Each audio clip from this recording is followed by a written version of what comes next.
freedom of expression and conscience, because I think that they are, as Gita Sehgal said this morning when she invoked the Universal Declaration of Human Rights, she said that entrenched in that Universal Declaration of Human Rights is everybody's right to freedom of conscience and expression.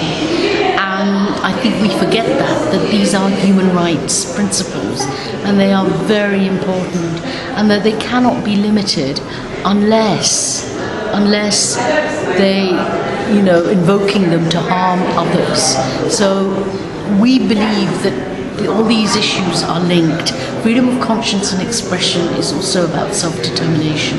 It's about the right to express culture, the right to express your religion or non-religion in the way that you want, unrestricted by intimidation, by threats, by violence. So it is very important that ideas are freely discussed, and that we are critical of ideas, because that's how human progress is made.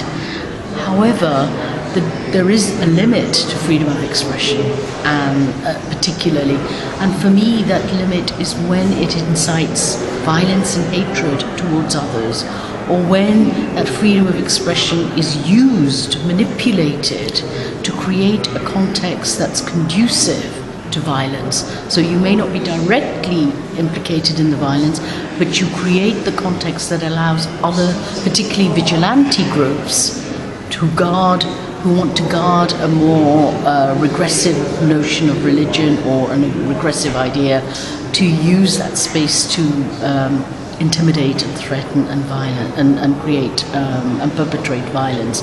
So ultimately, freedom of expression and freedom of conscience is about the right to dissent. And as a feminist, we have been in the business of dissenting. And it's a multi-directional form of dissent. It's both against patriarchy, it's against the neoliberal state. In my view, it is about the neoliberal state.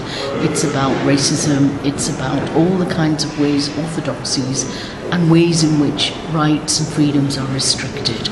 So I think that at the heart of human progress lies values of tolerance and compassion, and the right to dissent. So that's what these words mean to me.